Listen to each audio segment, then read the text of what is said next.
Hello, Simoseo, I'm Abdullah. Dan saya akan memandu Anda melalui video presentasi tentang ekonomi kreatif. Mari kita mulai.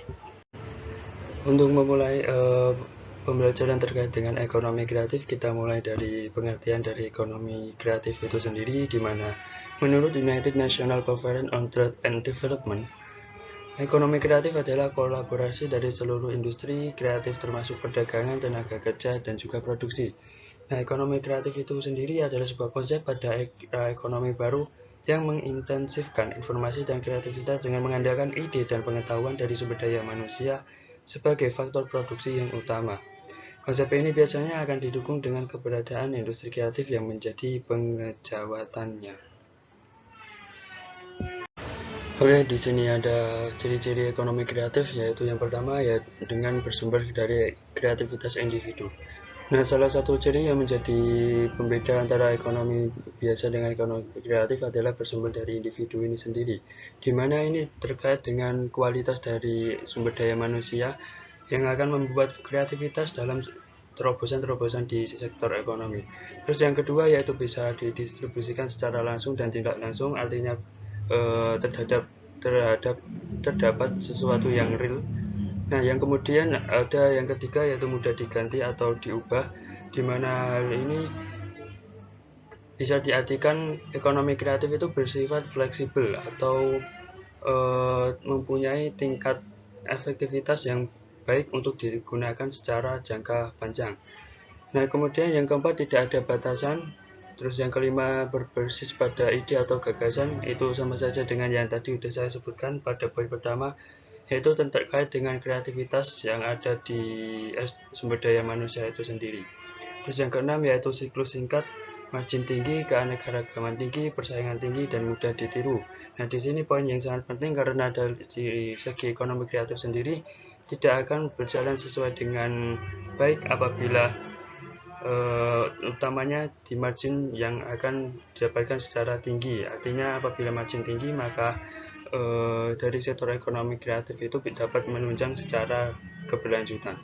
Terus yang ketujuh yaitu konsep yang diciptakan bersifat relatif, artinya bisa berupa pembaruan yang sudah ada. Terus yang kedelapan yaitu tidak ada batasan, karena sektor ekonomi kreatif sendiri itu sangat banyak yang bisa diaplikasikan atau dapat dikategorikan dari ekonomi kreatif. Terus melanjutkan materi yang sebelumnya, yaitu ada jenis-jenis ekonomi kreatif, yaitu ada 16 di sini saya menemukan, yaitu ada periklanan, arsitektur, desain. Ini adalah salah satu jenis ekonomi kreatif yang paling banyak kita temukan. Terus yaitu ada yang keempat pasar barang, kelima seni kerajinan atau handicraft, yang keenam ada musik, yang ketujuh ada fashion. Terus selanjutnya ada permainan interaktif, yaitu bisa dilakukan dengan beberapa stimulus dari game-game yang sudah ada. Terus yang kesembilan ada video, film, dan juga fotografi. Ini juga salah satu poin yang menjadi yang banyak dijumpai di ekonomi kreatif. Yang ke-10 ada layanan komputer dan perangkat lunak. Yang ke-11 riset dan pengembangan. Selanjutnya ada penerbitan dan pencetakan. Di seni pertunjukan juga ada ekonomi kreatif yang banyak ditemukan dan lumrah akan sangat ditemukan. Terus yang ke-14 ada televisi dan radio, yang ke-15 industri kuliner, dan ke-16 ada aplikasi dan game developer yang menjadi salah satu perkembangannya cukup besar di ekonomi kreatif itu sendiri. Terus untuk studi kasus di ekonomi kreatif saya menemukan ada dua. Yang pertama ada sentra kerajinan tangan Anjoroku di Kabupaten Kepulauan Selayar, di mana studi kasus ini menunjukkan bagaimana strategi pengembangan usaha ekonomi kreatif diterapkan pada sentra kerajinan tangan Anjoroku.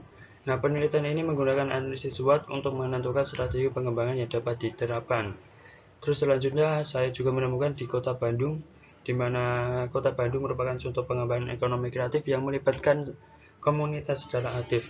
Nah, Bandung sendiri memberikan sumbangan ekonomi kreatif sebesar 4,75% pada tahun 2006, saya ralat, atau lebih tinggi dari pertumbuhan ekonomi nasional sebesar 5,6%. Dan terakhir di sini ada kesimpulan, di mana ekonomi kreatif adalah sebuah konsep dalam era ekonomi baru yang mengintensifkan informasi dan kreativitas dengan mengandalkan ide dan pengetahuan dari sumber daya manusia sebagai faktor pendukung yang utama.